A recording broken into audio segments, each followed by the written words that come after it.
L'ambassadeur de France au Cameroun fait encore beaucoup parler, notamment sur la toile. Christophe Guillou et Paul Biya ont évoqué des sujets liés à la coopération France-Cameroun et surtout à la lutte contre le coronavirus. C'était le point d'orgue d'une actualité hebdomadaire assez riche qui part de la prorogation de 2 semaines supplémentaires de l'application des mesures gouvernementales anti-Covid-19 à la commutation et à la remise de peine décidée par le président de la République, en passant entre autres par l'installation du coordonnateur du plan de reconstruction des régions du Nord-Ouest et du Sud-Ouest. Sur le plateau d'actualité hebdo ce soir, Monsieur Christophe Guillou, ambassadeur de France au Cameroun. Monsieur l'ambassadeur, bonsoir. Bonsoir. Alors, vous avez été reçu en audience par le président de la République. Est-ce que vous vous attendiez à ce que l'audience qu'il vous a accordée fasse autant de buzz, autant de bruit, pas seulement au Cameroun, mais à travers le monde? Ça vous a surpris? Tout d'abord, je voulais vous remercier pour votre invitation. Je vous en prie. Effectivement, j'ai été reçu jeudi dernier par le chef de l'État. Il faut que vous sachiez que je suis ambassadeur de France ici au Cameroun depuis 8 mois. J'ai été nommé à ce poste par le président de la République Emmanuel Macron. Et dans la structure, je suis accrédité auprès du chef de l'État camerounais, M. Paul Biya. C'est lui qui a reçu mon agrément. Et donc, dans ce cadre-là, j'ai des entretiens réguliers avec le chef de l'État. Le dernier avait eu lieu au mois de mars, et c'est tout naturellement que j'ai eu un nouvel entretien cette semaine pour faire le point sur les sujets bilatéraux, les sujets internationaux. Je n'ai aucun commentaire à rajouter là-dessus. Nous nous voyons régulièrement et nous discutons des sujets qui intéressent nos deux pays. Alors, je vais vous citer, monsieur l'ambassadeur. Vous dites, j'ai trouvé le président Paul Biya qui m'avait reçu en audience il y a un peu plus d'un mois, vous l'avez dit, en mars dernier, toujours alerte. Fin de citation. Cela s'adressait à qui? À la presse qui m'interrogeait. Et au-delà? Au-delà de la presse? À ceux qui la presse. C'est un message que vous passiez comme ça? Non, on me demandait comment vous avez trouvé le président Biya. J'ai tout naturellement répondu que je l'avais trouvé ainsi, comme je l'avais trouvé d'ailleurs lors de mes précédentes audiences. Je n'ai rien à rajouter là-dessus. Alors, sur le fond maintenant, est-ce qu'il y avait urgence à ce que le président de la République vous reçoive, vous, l'ambassadeur de France, en ce moment précis? Nous avons, comme je viens de vous le dire, nous avons des entretiens réguliers. Et nous faisons le point sur les sujets bilatéraux. L'ambassadeur est le messager entre deux chefs d'État. Et donc, nous faisons le point sur des tas de sujets entre les deux pays. Et Dieu sait si la coopération entre la France et le Cameroun est dense et riche. Et à propos justement de coopération, au sortir de cette audience, il a fortement été question de cet allègement, annulation de la dette du Cameroun vis-à-vis de la France. Vous en avez parlé, de quoi est-ce qu'il est question exactement? À quoi doit s'attendre le Cameroun? Alors, de la part de la France? L'un des points les plus importants a été de faire le point sur la lutte contre le Covid-19. La lutte contre le Covid-19, elle concerne le monde entier. Elle a commencé en Asie, elle s'est poursuivie en Europe, elle touche la France de façon dramatique, les États-Unis et aujourd'hui l'Afrique. Donc, je suis allé voir le chef de l'État et nous avons échangé sur les mesures qui sont prises en France, qui sont prises au niveau international, qui sont prises au Cameroun également. Ce que je veux dire, c'est que le Cameroun fait face à un début de pandémie, d'épidémie. La France, en toute humilité, est venue proposer son soutien aux mesures qui ont été prises, qui ont été décidées par le gouvernement, par le ministre de la Santé. Je voudrais insister là-dessus. En toute humilité, la France est durement frappée. Le président de la République, Emmanuel Macron, a expliqué qu'on essayait de faire face à quelque chose qui était inattendu. En toute humilité, ça veut dire qu'en fait, vous n'avez pas grand-chose à donner, à offrir? C'est pas ça. Quand je dis toute humilité, c'est qu'on essaye tous, collectivement, de trouver des solutions aux différents problèmes. Personne, pour l'instant, n'a trouvé la solution. Personne ne sait, il n'y a pas de certitude. Personne ne sait à quel moment de l'épidémie nous sommes aujourd'hui. Avons-nous, au niveau mondial, atteint un sommet? Ne sommes-nous qu'au début de quelque chose? Ou est-ce la fin d'un processus? C'est ça ce que je veux dire. En toute humilité, la France n'a pas plus de solutions que beaucoup d'autres.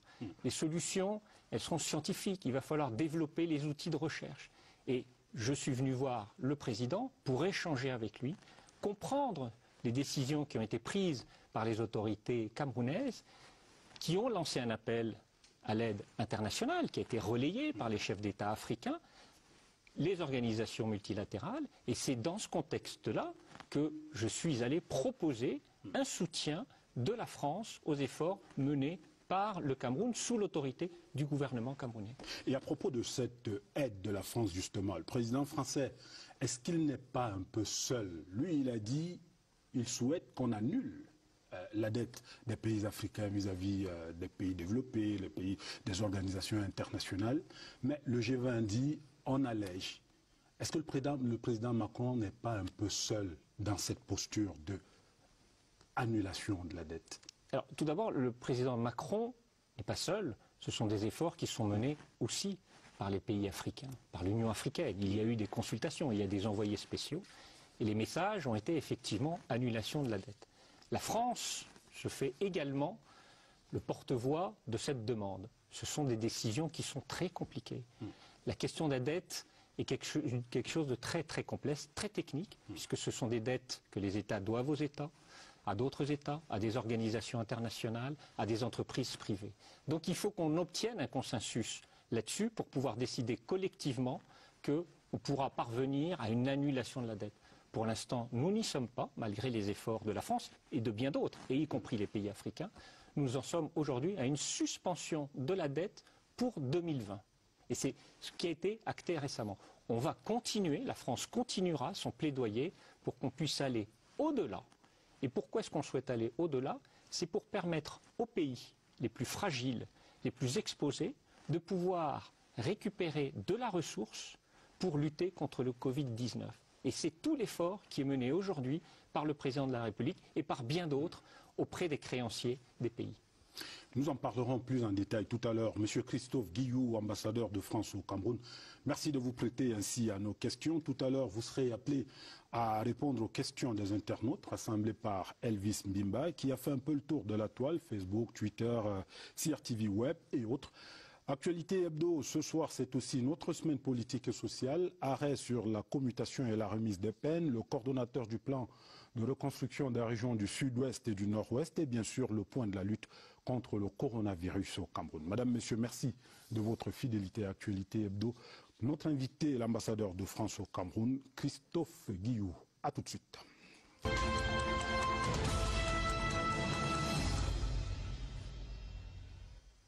Alors, Monsieur l'ambassadeur, est-ce que vous avez dit au président de la République quelle forme va prendre cet appui de la France dans le cadre de la lutte contre le Covid-19 au Cameroun?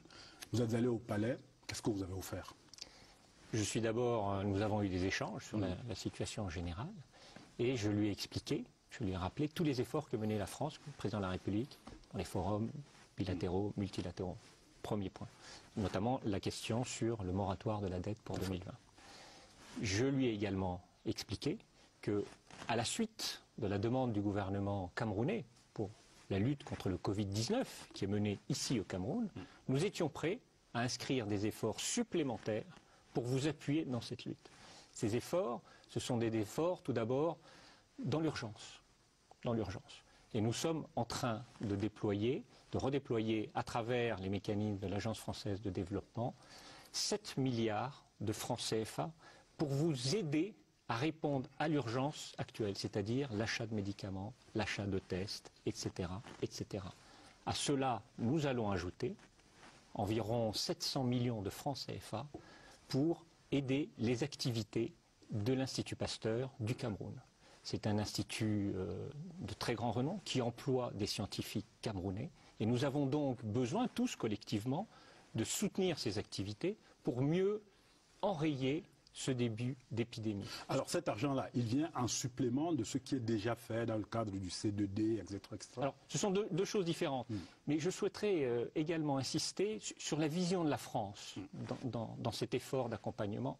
Ce que je voudrais dire, et j'insiste sur l'humilité qui est la nôtre, nous avons compris, en tout cas nous sommes en train de comprendre, que visiblement, à la date d'aujourd'hui, l'épidémie au Cameroun et dans d'autres pays africains n'a pas pris l'ampleur de celle que l'on a pu connaître dans d'autres régions, et je pense en particulier à la France.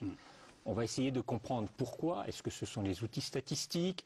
Est-ce que c'est le manque de matériel? Toujours est-il qu'elle n'a pas attaqué autant le Cameroun que d'autres pays, en tout cas dans le Nord. Et il faut peut-être y comprendre la particularité du Cameroun. Vous êtes exposé ici à des tas de maladies. Vous avez des tas de recettes traditionnelles. Et beaucoup de mes amis qui commencent à sentir les premiers effets de la maladie, des maux de tête, de la fièvre, de la toux, se soignent avec une médecine traditionnelle, avec des décoctions d'écorce, etc., etc. Je ne dis pas que c'est la solution, mais il y a peut-être aussi des enseignements à tirer pour nous, pour mieux comprendre et mieux enrayer la maladie. Ce que je veux dire, c'est que nous n'avons pas la recette en France, en Occident pour l'instant. Et il y a peut-être aussi à s'inspirer de ce que font les pays qui sont plus régulièrement exposés à des maladies. Et donc, dans le cadre des efforts qui sont fournis par la France pour venir en accompagnement à ce que font les Camerounais, il y a la recherche. Vous avez des instituts de recherche, le Centre Pasteur du Cameroun, l'Institut de recherche pour le développement, le CIRAD. Et ce que nous voulons, c'est renforcer leurs moyens pour permettre de mieux comprendre l'évolution de l'épidémie et de favoriser également, et c'est une vision stratégique qui a été développée par le président Macron, nous voulons également qu'il y ait davantage de contacts avec les autres centres de recherche en Afrique, notamment les CDC qui sont à Nairobi. Alors, monsieur l'ambassadeur, la France et l'Occident, d'une manière générale, est-ce qu'on a, à ce niveau-là, autre choix que d'aider l'Afrique, justement? Est-ce que ce n'est pas une aide, on va dire, intéressée? On aide véritablement l'Afrique contre le Covid-19 pour pas que demain, il y ait cette autre vague d'immigration vers l'Europe. Ce n'est pas ça le problème? Il ne s'agit pas d'immigration. Il s'agit, et s'il y a une certitude, c'est que personne ne s'en sortira tout seul. Les échanges internationaux, aujourd'hui, font qu'il faut qu'on s'accompagne, que l'amitié fasse qu'on puisse s'aider les uns les autres. Il n'y aura pas d'autre solution. À la fois par des aides bilatérales et à la fois par le renforcement des grands organismes internationaux, multilatéraux. Je pense à l'Organisation mondiale de la santé, qui a un rôle incontournable, au Fonds mondial, au Gavi, etc., etc. Et ça, nous en sommes convaincus. Personne ne pourra s'en sortir tout seul. Donc, notre objectif, c'est d'accompagner les efforts qui sont faits au niveau européen, je parle de la France, bien entendu, mais également des États et des régions qui en auront le plus besoin. Et c'est pour ça que la France plaide activement pour que l'Afrique aussi soit accompagnée dans des efforts pour lutter contre le Covid-19. Je vous propose de suivre et d'écouter des sons de cloche différents. C'est dans un entretien que des économistes ont accordé à notre reporter Évariste Enga. Ils sont sur notre antenne. C'est une bonne nouvelle parce que, en raison de la conjoncture, le Cameroun a prévu à peu près, je crois, un peu plus de 300 milliards de francs CFA au titre des droits et taxes douanières. Mais vous savez qu'en raison des restrictions des échanges, cette prévision-là ne pourra plus se réaliser. Le Cameroun a budgétisé également au titre des revenus issus de la vente du pétrole, à peu près un peu plus de 450 milliards de francs CFA. Eu égard à la baisse des cours du pétrole, cela ne peut plus se réaliser. Ça voudrait donc dire que ces engagements du Cameroun seront difficiles à respecter. Et ce moratoire-là, bien que ce ne soit pas un moratoire, c'est un coup de pouce à l'économie camerounaise. Si on veut avoir une position un peu plus critique, on peut dire que c'est juste pour un temps. Une fois que la date de moratoire sera à son terme, évidemment, le Cameroun va reprendre le service de paiement de la dette. Et donc, en réalité, cela n'a pas véritablement un impact positif. Ça n'a fait que repousser les échéances de paiement de la dette.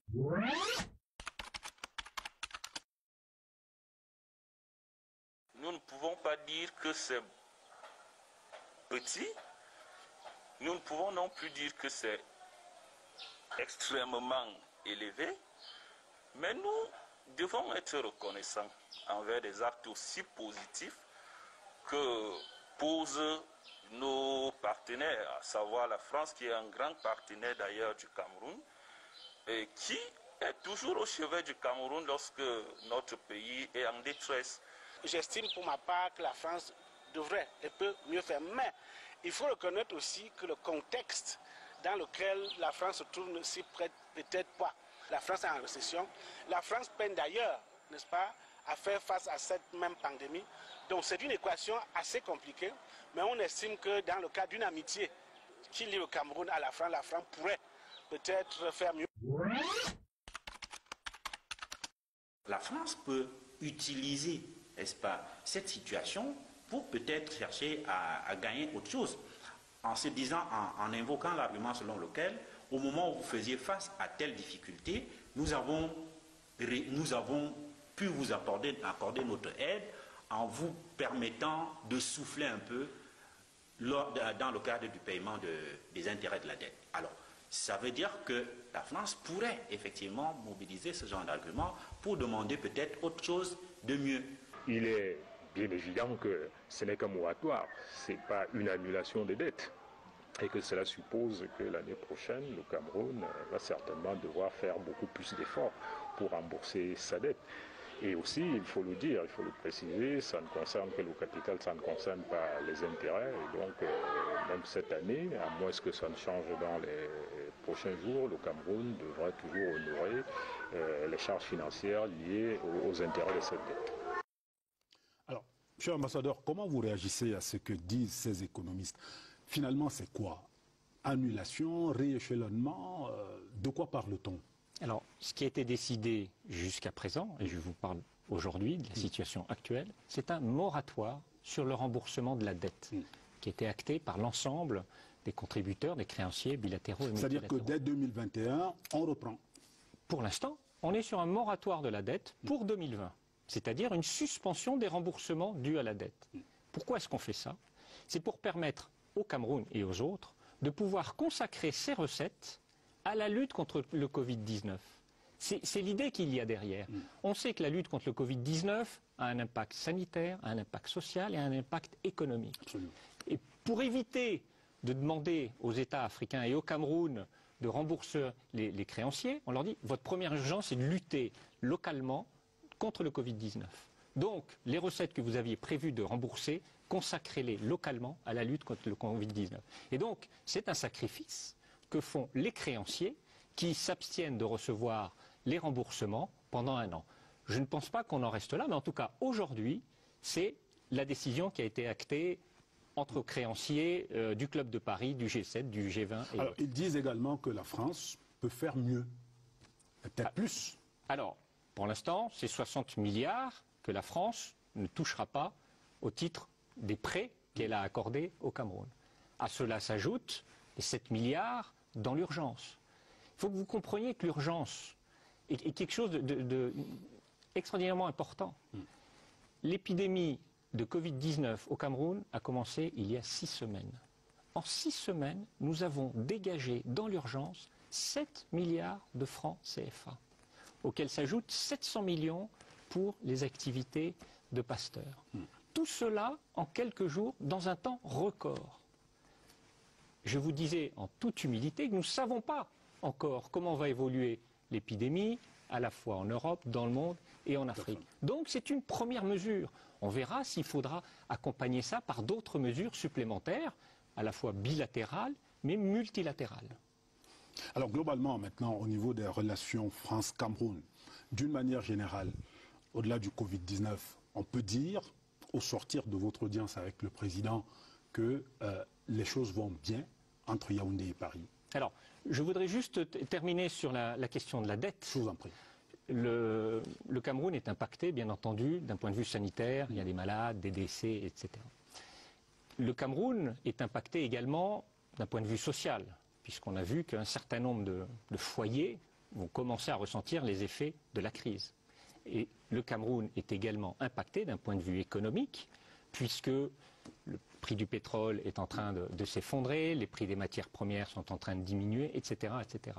Et c'est pour accompagner les efforts du Cameroun que nous sommes en train de déployer cette panoplie de mesures pour vous accompagner, pour vous insérer nos efforts dans ceux qui ont été décidés par le gouvernement ici. Nous souhaitons également pouvoir réfléchir à ce qu'on peut faire davantage en matière économique pour le secteur informel. Et au-delà de ça, plutôt que de procéder à des achats de matériaux à l'extérieur qui seront livrés ici par avion, ce que nous souhaitons, ce que la France souhaite, c'est que ces besoins soient fabriqués au Cameroun. Que les produits dont vous avez besoin, les produits pharmaceutiques, la chloroquine, elles soient produites au Cameroun. Les masques soient produits au Cameroun. Les respirateurs soient produits au Cameroun. Vous avez toute une classe de jeunes entrepreneurs dynamiques, imaginatifs. Vous avez d'excellents ingénieurs. Et c'est sur ce terreau que nous souhaitons construire avec vous la riposte au Covid-19. C'est ça ce que nous souhaitons stratégiquement pour le Cameroun et nous ferons tout pour y parvenir. Et d'une manière générale, on se dit, ça va très bien entre Yaoundé et Paris. Les relations entre la France et le Cameroun sont excellentes. Elles sont excellentes. Ce sont des relations qui s'inscrivent dans la durée. Ce sont des relations extraordinairement denses des deux côtés. Il n'y a pas de commentaires particuliers à faire là-dessus. Alors, il y a un autre sujet qui préoccupe les Camerounais en ce moment, c'est la crise dans les régions du nord-ouest et du sud-ouest. Celle qu'on appelle la crise dite anglophone. La France, on l'a vu à un moment donné, s'impliquer, encourager, pousser au dialogue, etc. Le dialogue, le grand dialogue national a eu lieu. Ouais. Il y a un accompagnement qui est attendu maintenant sur, par exemple, la reconstruction de ces zones-là. Là également, vous vous engagez? Alors, nous sommes très contents du plan de reconstruction, du plan présidentiel pour la reconstruction. J'ai d'ailleurs eu un long entretien avec le Premier ministre qui est porteur de ce plan de reconstruction et je lui ai dit, conformément à l'engagement qui a été pris par Jean-Yves Le Drian, le ministre de l'Europe et des Affaires étrangères, quand il était venu en visite en octobre dernier, que la France accompagnerait et ferait tous ses efforts pour accompagner la reconstruction du Nozo. Sauf qu'avant de commencer la reconstruction du Nozo, il va falloir que la région soit pacifiée. Il va falloir que vous aboutissiez à un accord de paix entre les bandes armées et le gouvernement. Et c'est indispensable pour pouvoir lancer la reconstruction, une reconstruction qui s'inscrira dans la durée. Donc aujourd'hui, le Nozo, vous le savez mieux que moi, c'est le nord-ouest où il reste quand même beaucoup de zones compliquées et le sud-ouest où la situation s'améliore lentement. En tout cas, sachez que le désir de la France, c'est que cette région retrouve la paix et le développement et s'inscrivent dans une logique de reconstruction avec le soutien des autorités et du gouvernement. Alors ces soutiens-là, justement, ça va être encore des prêts ou alors la très belle générosité de la France? Alors, tout d'abord, et je voudrais aussi insister là-dessus, je l'ai dit l'autre jour, la France souhaite que le Cameroun puisse se faire l'écho de la mise en œuvre de l'appel lancé par le secrétaire général des Nations Unies, Antonio Guterres, pour un cessez-le-feu généralisé à travers le monde pour permettre les efforts de lutte contre le Covid-19, qui ne se dispersent pas dans la lutte, mais que tout le monde se consacre sur l'ensemble du territoire à la lutte contre le Covid-19. Donc nous souhaitons aujourd'hui un cessez-le-feu dans cette région. Deuxième temps, la reconstruction. Comment nous allons financer la reconstruction? Pour l'instant, nous n'en sommes pas encore là. En tout cas, il y a un engagement fort de la France pour tout faire et pour inscrire ses efforts dans ceux du gouvernement en faveur de la reconstruction. Je sais qu'il y a déjà des entreprises qui se sont déjà mobilisées et qui sont en train de réinvestir la région du nord-ouest et du sud-ouest. Avec quel objectif? Redonner de l'espoir aux habitants. Ces habitants ont perdu, ça fait 3 ans qu'il y a la guerre, des pertes de revenus, etc. Ce qu'il faut, c'est donner un horizon, leur permettre d'avoir une activité économique, d'avoir un revenu, reconstruire ce qui a été détruit. C'est en train de commencer maintenant et nous souhaitons, dans le cadre de ce qui aura été décidé par le gouvernement, d'inscrire nos efforts dans l'appui à la reconstruction et au retour à la paix. Un mot encore sur l'économie, avec notamment le C2D. Où est-ce qu'on en est exactement avec ce contrat de désendettement de développement? Combien de milliards sont engagés? Est-ce que véritablement les choses se passent bien entre le gouvernement français et le gouvernement camerounais dans la gestion de ces projets, des projets C2D? Alors, je voudrais juste revenir sur qu'est-ce que c'est que le C2D. Le C2D, ce sont des remboursements de l'État du Cameroun à la France qui a prêté de l'argent. Et en échange, la France consacre au développement du Cameroun la somme équivalente sous forme de dons. Ça fait environ une dizaine d'années que c'est comme ça. Donc là, nous sommes sur la troisième phase, la phase finale du C2D, une phase qui va s'achever en 2025.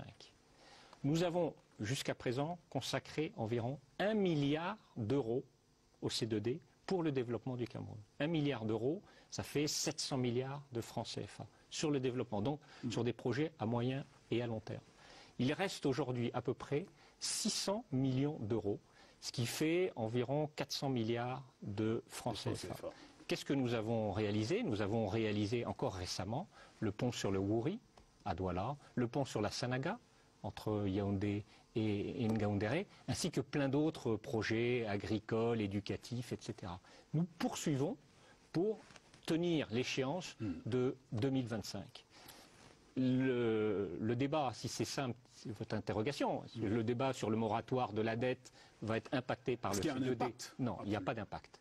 En revanche, nous avons, dans le cadre du C2D, réussi en un temps record à dégager de l'argent, des sommes, pour répondre à l'urgence sanitaire et humanitaire du Cameroun aujourd'hui face au Covid-19. Monsieur l'ambassadeur, nous allons parler beaucoup de politique tout à l'heure, mais le temps pour nous de passer du côté de nos machines pour suivre Oswald de Medoung, qui va nous faire le point de la semaine politique au Cameroun, avec entre autres justement l'audience que vous a accordé le président de la République, la nomination d'un autre membre du Conseil constitutionnel, etc., etc.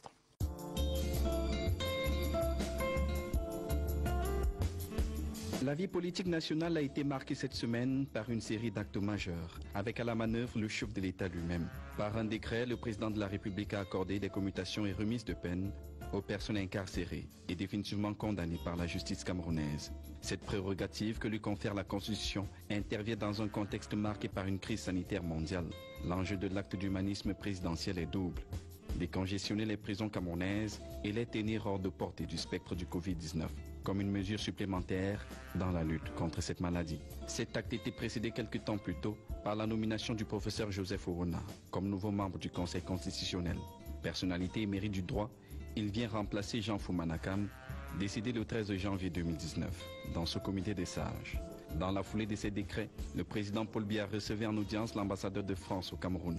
Un échange d'une heure d'horloge qui a permis aux deux personnalités d'évoquer des sujets d'intérêt commun, au rang desquels la crise sanitaire du coronavirus ou encore le moratoire sur la dette du Cameroun accordé lors du dernier sommet du G20. À l'immeuble Étoile, les responsables de la coordination nationale du plan présidentiel de reconstruction et de développement des régions du Nord-Ouest et du Sud-Ouest étaient installés dans leurs nouvelles fonctions. Paul Tasson, ministre délégué à l'économie, et John Donatus Fornoy, ancien maire de Kumbo, n'auront pas droit au rang d'observation. Autre preuve que la vie politique nationale reste d'actualité, c'est l'activité dans les deux chambres du Parlement.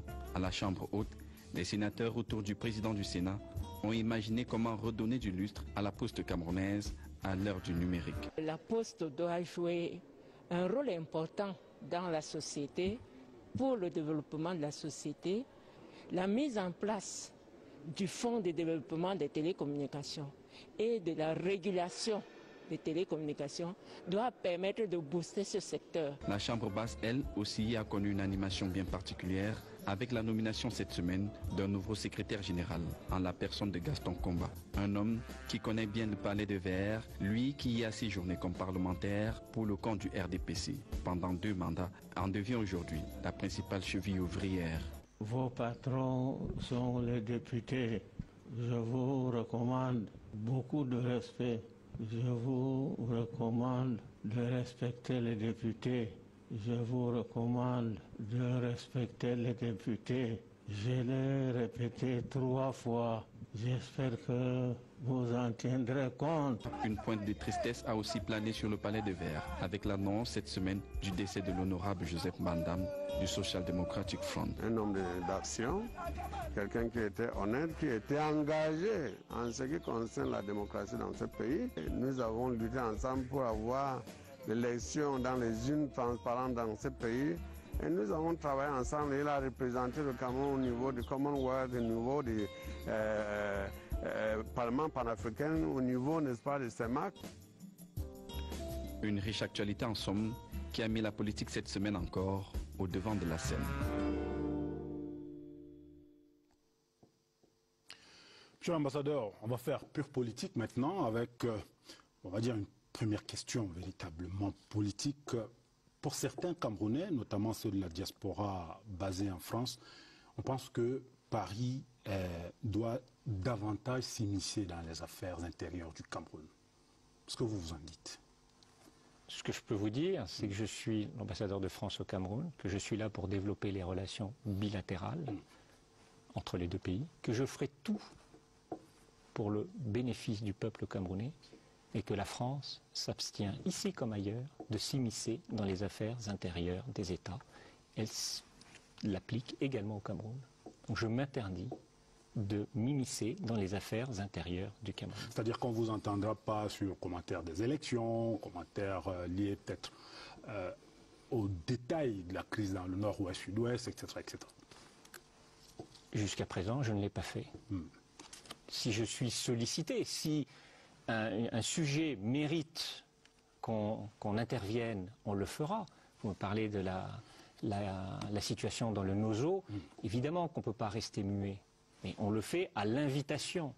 C'est pas ça de l'émission. À l'invitation du coup. À l'invitation. C'est pas ça de l'émission. Quand on intervient sur le Covid-19, quand je discute de ces questions-là avec Monsieur le Premier ministre, avec le ministre de la Santé, c'est en appui à ce que vous faites. Est-ce que c'est de l'immixtion? Est-ce que c'est de l'ingérence? Non, c'est un pays ami qui vient, qui répond à un appel et qui essaye de travailler avec lui pour trouver la meilleure des solutions possibles. Est-ce que c'est de l'ingérence? Je ne le crois pas. En tout cas, c'est pas notre... Oui. Ces Camerounais-là qui sont basés pour un bon nombre d'entre eux en France, qui estiment que la France n'en fait pas assez dans le domaine, on va dire, politique au Cameroun. Vous comprenez ce qu'ils disent? Vous entendez au moins? Moi, je suis au Cameroun. Je suis l'ambassadeur de France au Cameroun. Je suis là pour observer la situation dans le pays, y compris la situation interne. Je n'ai aucun commentaire à faire là-dessus. Aucun commentaire. Je n'en ai pas fait et je n'en ferai pas. Alors, dites-moi, comment s'est réglée l'affaire du coup de fil que devait passer le président français à son homologue camerounais? Là également, vous n'en faites pas, vous ne faites pas de commentaires. Non, je n'ai aucun commentaire à faire sur les déclarations du président de la République, Emmanuel Macron.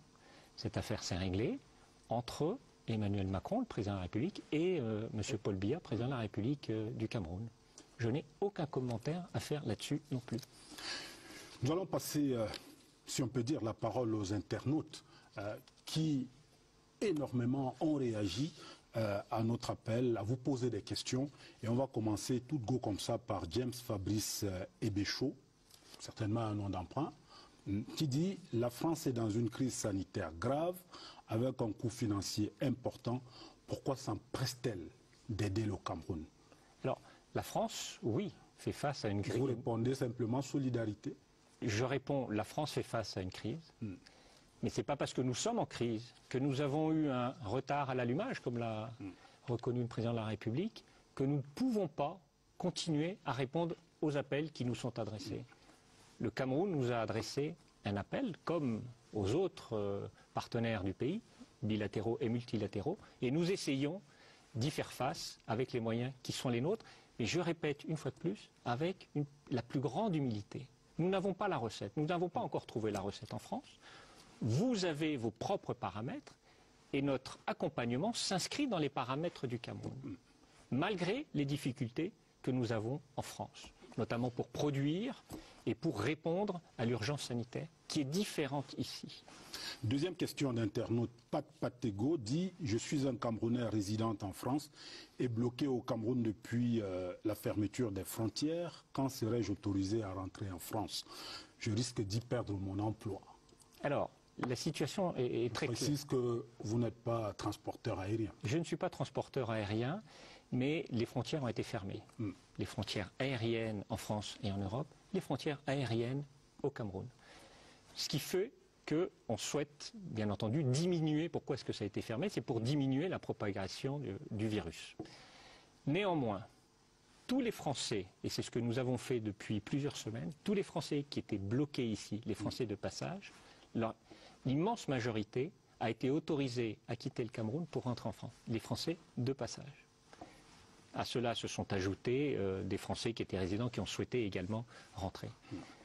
C'est ce que nous avons fait en priorité sous les instructions du gouvernement français. Il n'y a pas possibilité de gérer un cas comme celui-là, par exemple, un Camerounais qui est bloqué ici, qui travaille en France. La priorité a été de faire rentrer les Français de passage. Mais il n'y a pas eu que des Français de passage qui sont rentrés grâce aux vols qui ont été mis en place par Air France. Il y a eu aussi des Camerounais. Des Camerounais, et là j'insiste, avec carte de résidence en France, qui ont tout à fait le droit de rentrer en France.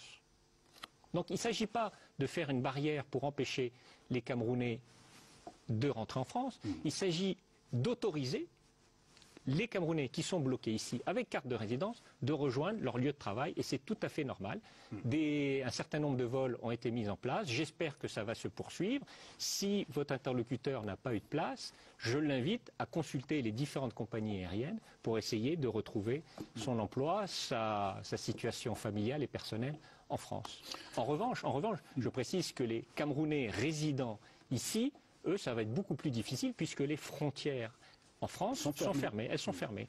D'ailleurs, l'ambassade a fermé son service des visas, puisque dans ce cadre-là, puisque les visiteurs ne peuvent plus, pour l'instant, rentrer en France, nous avons décidé d'arrêter la délivrance de visas. Mais les Camerounais résidant en France, c'est un cas particulier, et s'ils trouvent le moyen de rentrer en France, il est bienvenu en France pour poursuivre ses activités. Avec carte de résident. Exactement.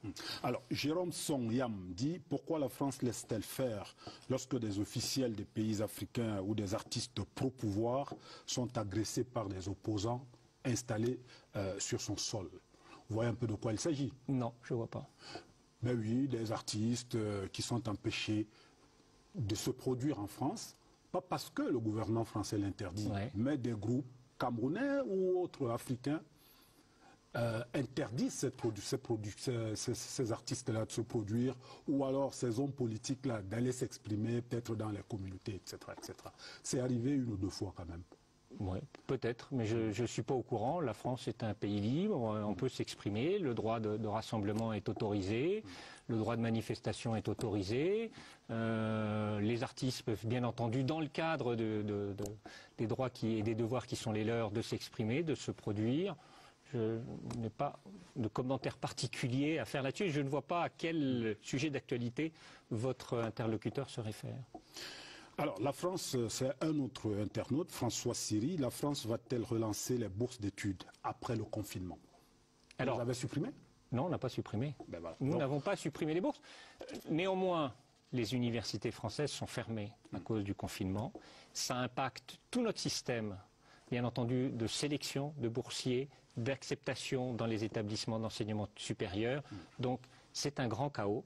Mais nous n'avons absolument pas supprimé les bourses, ni le système qui permet aux Camerounais, une fois le bac obtenu ou d'autres diplômes, d'aller poursuivre leurs études en France. On demande juste un petit peu d'indulgence, remettre les administrations en ordre de marche, et nous prendrons, et nous souhaitons continuer à avoir des Camerounais qui viennent faire des études en France, qu'il s'agisse des études supérieures ou au-delà. Jean-Xavier Mbarga dit... La brigade anti-Sardinard, la BAS, vous savez de quoi il s'agit? Oui. Voilà. Très active sur le sol français est, sinon une création des services secrets français, tout au moins bénéficie de leur encadrement. Alors, tout d'abord, services secrets français. Dit, hein. Oui. Services secrets français, c'est une contradiction. Services secrets français, ils n'agissent pas en France. Ils agissent à l'extérieur. Donc, si c'était une création des services secrets, ce ne pourrait pas être des services secrets puisque nos services secrets agissent à l'étranger. Et je dément absolument que les services secrets français soient derrière les activités de la brigade anti-Sardinard. C'est-à-dire que la brigade anti-Sardinard se déploie en France, la France n'a rien à y voir. C'est de ça qu'il s'agit? C'est une association sur laquelle je n'ai aucun commentaire à faire là non plus. Alors, Dallas The First dit où sont les archives que le président François Hollande avait promis de rapatrier au Cameroun. Vous vous souvenez qu'au cours de sa visite ici, voilà, sur la colonisation, sur la période juste après la colonisation, il y a des choses qui ont été dites.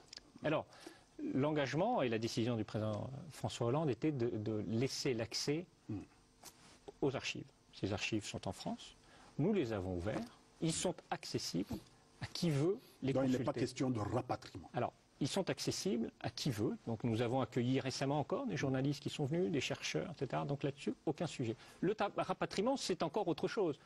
Ces documents font partie du patrimoine national français. Ils sont librement consultables. Le rapatriement, ils appartiennent aux archives nationales. Le rapatriement, c'est une autre question qui mérite probablement des discussions très compliquées et approfondies. FG Oumarou dit, Monsieur l'ambassadeur, quelles sont les aides financières ou sanitaires que votre pays nous apporte pour lutter contre le coronavirus? On en a parlé, assez largement d'ailleurs. Pesiki qui dit, la dette du Cameroun vis-à-vis de la France, à combien s'élève-t-elle aujourd'hui? Alors, très sincèrement, c'est très compliqué à évaluer. Mais elle est... Il n'y a pas un chiffre global comme ça. Non, parce qu'on a reconverti la dette du Cameroun à travers le mécanisme C2D. On vient de parler du moratoire sur les 60 milliards. Donc voilà, il faut faire un petit calcul, mais et puis c'est une dette qui est un peu complexe. Donc là, je suis désolé. Il va falloir recalculer. Oui. Armand Savom dit, vous représentez la France dans les pays africains depuis quelques années. À votre avis, à quoi est dû le sentiment anti-français qu'on constate ça et là sur le continent? Alors, sentiment anti-français, c'est un vrai sujet.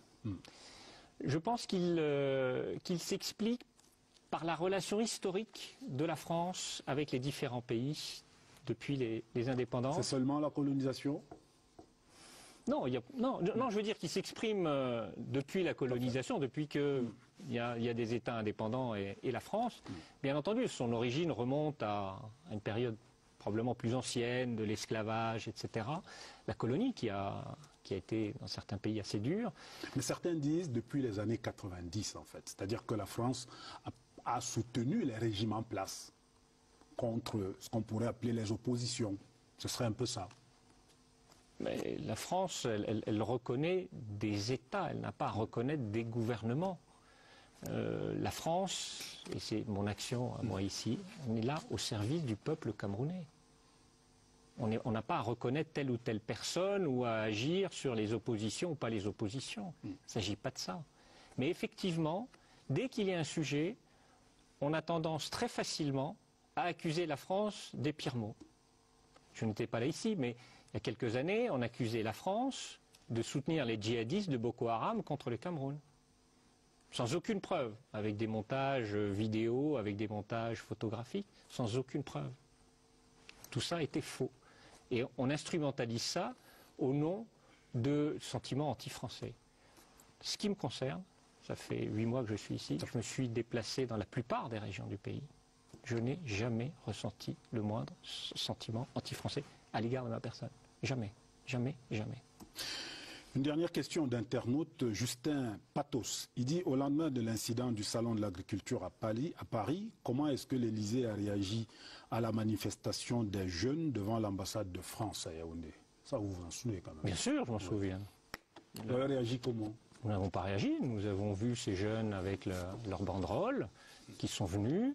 Nous les avons observés. Tout ça s'est fait dans la dignité, dans l'ordre. Tout ça a été visiblement très bien encadré. Et je n'ai aucun commentaire à faire là-dessus. Très diplomatiquement, vous dites c'est la démocratie. Ils sont venus, ils ont manifesté très proprement et ils sont repartis tout aussi proprement. Donc non, nous n'avons pas craint des dégâts, nous n'avons pas particulièrement ressenti de menaces physiques à l'égard de la communauté française ou du personnel de l'ambassade. Je vais vous proposer de revisiter notre semaine sociale telle qu'elle s'est déroulée au Cameroun avec évidemment la lutte contre le Covid-19 qui est toujours en première ligne. Voici à ce sujet Franck Evina. Un mois déjà que le Cameroun met en œuvre son plan de riposte contre le Covid-19. Au départ, c'était 13 mesures restrictives, désormais c'est 20 recommandations. En faisant le point de la lutte par visioconférence cette semaine, le gouvernement constate avec satisfaction que les Camerounais adhèrent dans la grande majorité à ces actions. L'une des mesures les plus partagées, c'est le port obligatoire du masque, un outil de protection devenu rare dans les pharmacies. Alors, les petites et moyennes entreprises locales se lancent dans la production et le gouvernement les y accompagne. C'est dans cette perspective que le chef de l'État, son Excellence Paul Biya, a pris 3 nouvelles décisions. Premièrement, la reconduction pour une durée de 15 jours supplémentaires des 13 mesures de restriction publiées le 17 mars 2020 dans le cadre de la lutte contre l'expansion de Covid-19 dans notre pays, auxquelles s'ajoutent les mesures complémentaires communiquées le 9 avril 2020. 2. La reprise des cours à la date indicative du 1er juin 2020 dans tous les établissements scolaires et universitaires, ainsi que dans les centres de formation professionnelle et les grandes écoles. Il reste entendu que cette mesure est susceptible de réajustement en fonction de l'évolution de la pandémie. 3. La finalisation en urgence de l'étude visant à évaluer l'impact du Covid-19 sur l'économie nationale et la détermination en urgence des mesures d'accompagnement à mettre en œuvre pour soutenir les secteurs d'activité en difficulté ainsi que les ménages les plus fragiles. Le chef de l'État me charge par ailleurs de féliciter les équipes spécialisées du ministère de la Santé publique et toutes les autres administrations sectorielles pour leur investissement quotidien dans la mise en œuvre des mesures arrêtées pour endiguer cette maladie. Eux n'attendront pas cette étude pour être assistés. 2 semaines après qu'ils ont été sortis de la perversion, la misère et la drogue, 123 enfants des rues âgés de 10 à 24 ans reçoivent la visite du ministre des Affaires sociales. Tous affichent désormais bonne mine et se disent prêts à rentrer en famille. Il y en a qui commencent déjà à manifester les projets qu'ils veulent bien avoir à l'avenir, donc en perspective. Ceux-là même qui veulent être des chauffeurs, ceux-là même qui veulent rentrer en famille, ceux-là même qui veulent être placés en institution pour une formation professionnelle. De belles perspectives donc sur la voie de la resocialisation à l'image de ces chantiers routiers qui évoluent bien dans le sud. Par téléconférence, le ministre des Travaux publics a procédé à la revue des projets d'envergure en cours dans cette région. Seul tronçon qui cause problème à l'ingénieur de l'État sur cette transnationale en chantier, Bikoula Djoum, où les travaux sont presque à l'arrêt. J'ai décidé de servir une mise en demeure à l'entreprise qui y est mobilisée. Dans mon ordre de service de mise en demeure, je vais consigner les prestations qui doivent être absolument réalisées. L'évaluation de ces prestations interviendra 21 jours plus tard. On pourra donc sanctionner l'entreprise négativement ou la sanctionner positivement. Sur un autre chantier, celui de la fiscalité, le gouvernement innove pour élargir la liste du contribuable.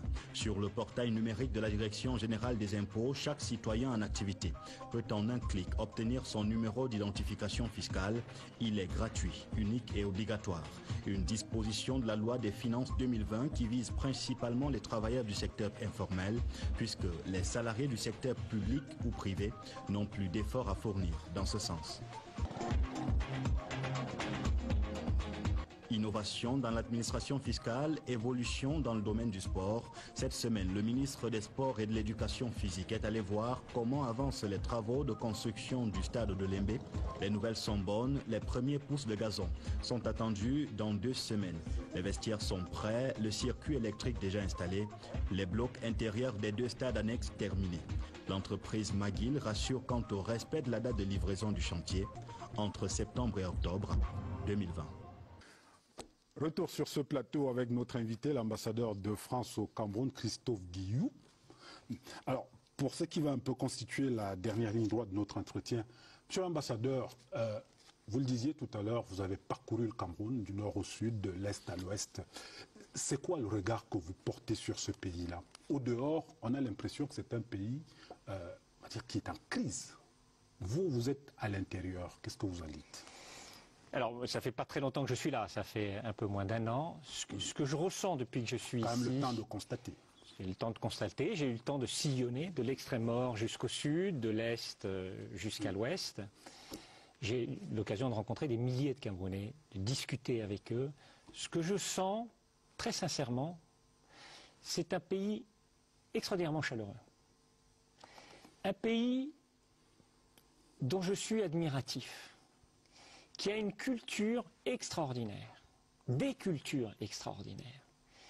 C'est un pays qui a une relation avec la France très proche. Et quand vous parliez tout à l'heure des frictions, du sentiment anti-français, etc., je pense que c'est hélas, inévitable.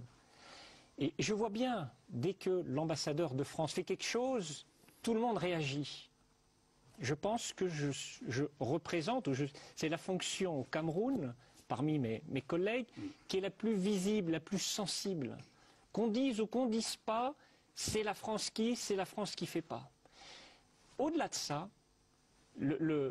l'aspect humain, l'aspect affectif est extraordinaire au Cameroun.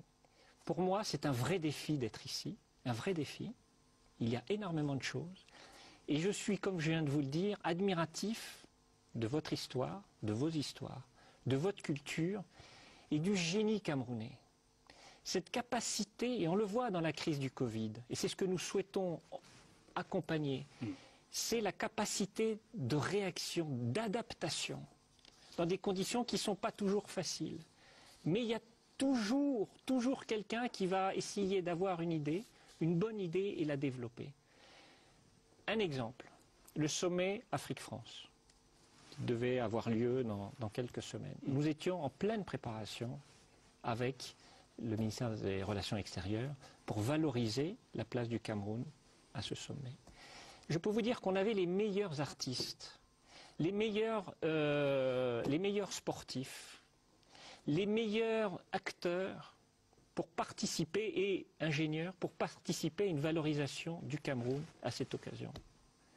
Vous avez parmi les meilleurs sportifs au monde, d'immenses artistes musicaux, l'opéra. J'ai rendu visite à Imana ici, qui est le premier couturier à pouvoir faire des présentations de haute couture en France, etc. C'est une immense richesse. Et je pense qu'il n'y a pas beaucoup de pays sur le continent qui est votre richesse, qui est votre dynamisme. Et pour tout cela, je suis plein d'admiration.